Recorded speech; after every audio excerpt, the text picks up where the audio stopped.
Aujourd'hui, je vais t'expliquer comment j'ai réussi à faire venir 45 familles chinoises en France en plein mois d'août, à Voiron, dans l'Isère, dans une ville de 20 000 habitants dont tu n'as certainement jamais entendu parler.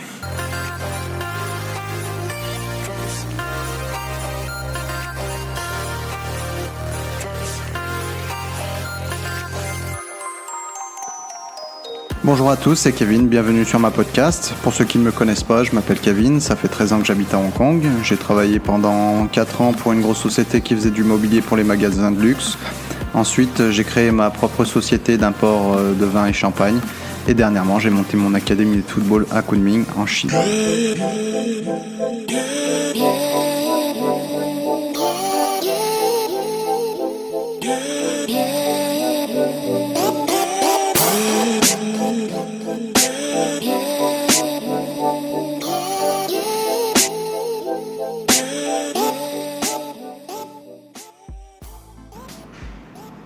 Août 2015, me voilà débarqué à Voiron avec 90 personnes venant de Kunming. Une expérience assez unique et assez intéressante que je vais te raconter dans cette petite podcast. L'un de mes objectifs quand j'ai monté mon académie sur Kunming, c'était d'organiser un séjour en France avec mes joueurs et les parents. Bien évidemment, ce genre de séjour, j'ai bossé dessus pendant à peu près d'1 an, puisque ça implique de nombreux acteurs, notamment en France, et puis derrière, il fallait que j'arrive à vendre mon séjour auprès des parents. Donc je vais t'expliquer un petit peu tout ça, comment j'ai réussi à vendre un séjour en France, à Voiron, à des Chinois. D'abord, pour commencer, je me suis dit, qu'est-ce que je peux leur raconter pour les convaincre? Qu'est-ce qui va faire qu'ils vont passer par moi et non par un tour opérateur? Et ensuite, je me suis dit, il fallait que je joue sur 2 facteurs, puisque la vente, principalement, c'est 2 critères qui déclenchent l'acte d'achat. C'est le facteur logique et le facteur émotionnel. Tout d'abord, j'ai fait un peu la liste des difficultés que j'allais rencontrer pour pouvoir prendre les problèmes un par un et puis les éliminer. Et ensuite réfuter aussi les arguments et leur montrer que le séjour c'était carré et que tout était impeccable. Donc dans un premier temps, qu'est-ce que j'allais rencontrer comme problème? 1. Où est-ce que je vais loger et faire dormir les enfants et les parents? De 2, il fallait que j'organise 3 repas par jour, sachant que la plupart mangent uniquement chinois et que le chinois en France, c'est pas du vrai chinois et que la plupart ne mangent jamais européen. Ensuite, il fallait que j'organise des matchs amicaux pour mes enfants, sachant qu'on était en plein mois d'août, ça allait être un peu difficile de trouver des équipes. Ensuite, il fallait que je les emmène voir un match de foot de Ligue 1, mais j'avais toujours pas le calendrier et j'espérais que dans la région, notamment Lyon, Saint-Étienne, allait pouvoir nous accueillir, sachant qu'il fallait que je vienne avec 90 personnes, donc au niveau logistique, c'était un petit peu chaud à gérer. Et ensuite, fallait que j'arrive à les convaincre que la France, c'est pas uniquement Paris, leurs magasins Louis Vuitton, Dior, Hermès, etc. Parce que de toute façon, à Voiron, il n'y en a pas. Donc comment j'ai bâti mon argumentaire de vente? D'abord, je suis parti sur l'aspect logique. Comment les convaincre logiquement qu'il faut qu'ils partent avec moi et qu'ils viennent avec moi en France? 1. Je suis français. Donc forcément, je connais mieux la France qu'un tour opérateur chinois et je ne vais pas les emmener dans les attrape-nigo ou les trucs à touristes typiques. Ensuite, c'est ma ville natale. Donc j'ai toutes les connexions qui vont bien. On va pouvoir faire des activités, des choses totalement différentes et on va être également accueilli par le maire parce qu'en Chine, c'est très important tout ce qui est autorité gouvernementale et autres. De 3, ils me connaissent depuis 1 an. Ils savent que tout ce que j'organise et les différents séjours qu'on a fait en Chine, c'était carré, impeccable, les gamins étaient toujours contents, et si les gamins sont contents, les parents sont contents. 4. Le prix. Forcément, je vais être plus compétitif qu'un tour opérateur chinois, puisque je vais négocier en direct avec les restaurateurs, les hôtels et autres, donc je vais pouvoir offrir des meilleures conditions qu'un tour opérateur chinois. Ensuite, je me suis dit que j'allais convaincre 1 ou 2 parents clés, parce que ces parents clés, ils vont permettre, s'ils sont motivés, d'attirer les autres, faire effet boule de neige. Donc là-dessus, je me suis dit que j'allais convaincre 1 ou 2 parents. Ensuite, j'ai présenté ma ville avec quelques photos, les différentes activités, les jolis monuments, et les trucs historiques qu'on allait voir, donc pour les convaincre et leur montrer que la France était quand même un pays magnifique et que ça valait le coup de venir visiter tout ça. Je leur ai garanti qu'on allait voir un match de foot, puisque la plupart ne sont jamais allés au stade et ne sont jamais vu un match professionnel. Donc on est allé voir un match à Saint-Étienne, que je remercie au passage parce que d'ailleurs ils nous ont superbement accueillis et c'était vraiment une expérience unique et vraiment originale, super sympa pour les parents et les enfants, ils ont vraiment kiffé. Ensuite, j'ai prévu quelques jours sur Paris à la fin du séjour, puisque de toute façon c'est le passage obligatoire. Tu peux pas organiser un séjour en France pour des Chinois sans passer par Paris.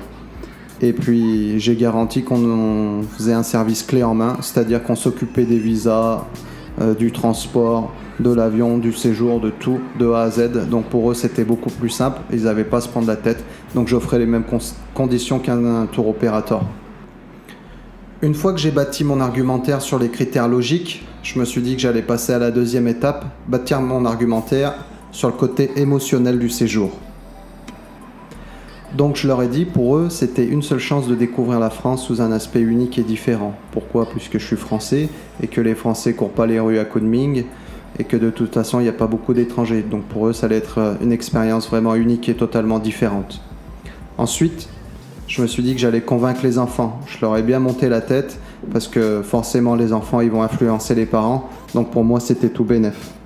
Ensuite, l'aspect shopping. Bien évidemment, faire du shopping en France, c'est magnifique et en plus c'est moins cher, ils allaient pouvoir acheter toutes les grandes marques à des très bons prix comparé à la Chine. Le faire également pour leurs enfants, puisqu'ils allaient pouvoir rencontrer des enfants d'une culture et d'une nationalité totalement différente de la leur, puisqu'ils allaient rencontrer des petits-enfants français, et donc pour eux c'était tout bénef, ils allaient quand même découvrir quelque chose de totalement nouveau, puisqu'en Chine ils n'ont pas l'occasion de fréquenter des enfants étrangers d'une autre culture. Quand ils vont à l'école c'est que des enfants chinois, quand ils font leurs activités c'est que des enfants chinois, et à Kunming il y a quand même très peu d'étrangers, donc pour eux ça allait être vraiment quelque chose d'exceptionnel et d'unique. Ensuite je leur ai dit que ça allait renforcer l'esprit de groupe et les liens et créer une amitié unique, puisqu'ils allaient être en France, vivre des choses totalement différentes, être sortis de leur contexte familial et puis du contexte Chine. Donc pour eux, ils allaient vraiment créer des liens forts et importants, ce qui est tout bénef pour eux, pour leur futur, etc. Que ça allait être également une très bonne chose pour les enfants, pour développer leur autonomie et puis leur maturité, puisqu'ils allaient se débrouiller pendant 10 jours tout seuls, vu que les enfants dormaient dans un lieu séparé des parents. Et vu qu'en Chine, c'est quand même l'enfant roi, et les parents font tout pour les gamins, ils sont pas très autonomes. Donc là-dessus, ça allait être aussi une bonne chose, puisque les parents souhaitent que leurs gamins deviennent autonomes, et moi là-dessus, je le savais, puisqu'on avait eu plusieurs conversations sur ces points-là. Donc j'ai accentué sur le fait qu'ils allaient être tout seuls et pouvoir se débrouiller, donc ça allait être une bonne chose.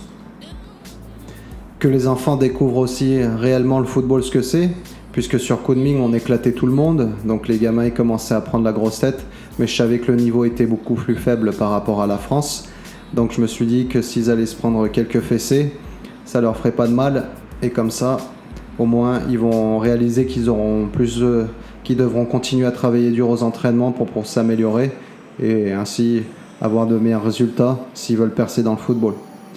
Et le dernier point, c'était que les enfants allaient garder un souvenir unique et à vie d'un tel séjour. Donc j'ai beaucoup bâti mon argumentaire autour de l'enfant. Pourquoi ? Parce que les parents, forcément, ils aiment leurs enfants. Et d'autant plus en Chine, ils font tout, vraiment tout pour les gamins. Donc là-dessus, j'ai essayé de tourner mon argumentaire pour déclencher le facteur émotionnel en disant que ça allait être tout bénef pour les gamins et que ça serait une bonne chose pour eux qu'ils puissent faire un tel séjour et découvrir quelque chose d'unique et totalement différent.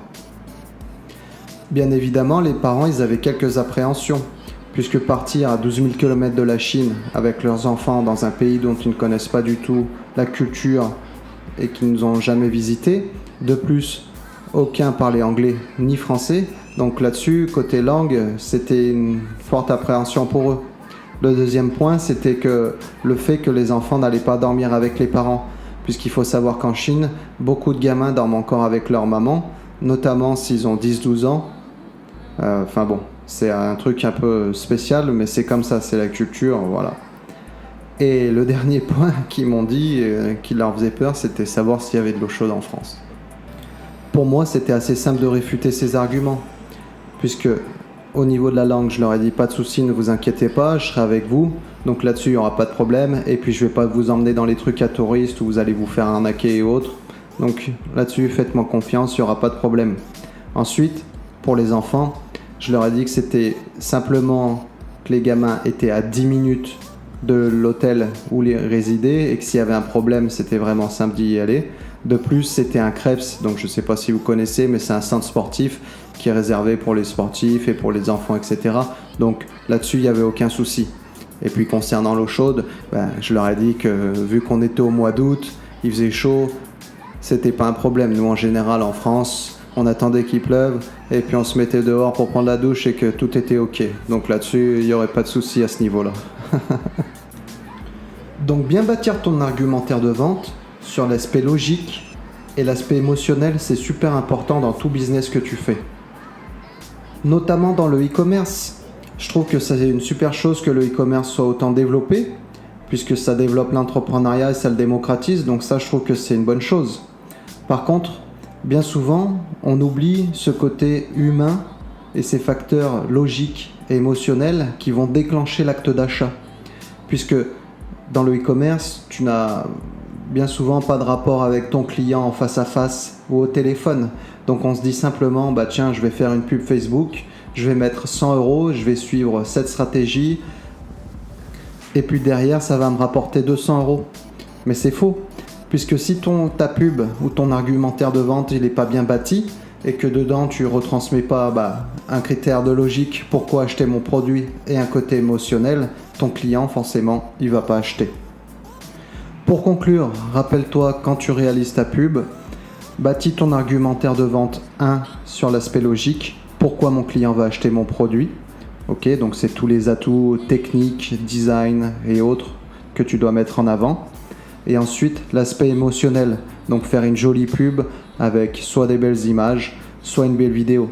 En général, la vidéo ça marche mieux et ça génère beaucoup plus d'engagement, puisqu'à travers une vidéo, on peut faire passer beaucoup plus d'émotions. C'est pour ça qu'en général, les grandes marques, on peut voir, font des vidéos de 30 secondes ou autres, qui coûtent énormément d'argent, mais à travers ces vidéos, ils peuvent faire passer beaucoup plus d'émotions et ainsi déclencher plus facilement l'acte d'achat auprès de leurs clients. Je te remercie de m'avoir suivi jusqu'au bout. Si tu as des questions, n'hésite pas à les poser dans les commentaires. Oublie pas de t'abonner et de lâcher un petit like, c'est gratuit et ça fait toujours plaisir. Sur ce, je te dis à demain, sois fort, ciao ciao.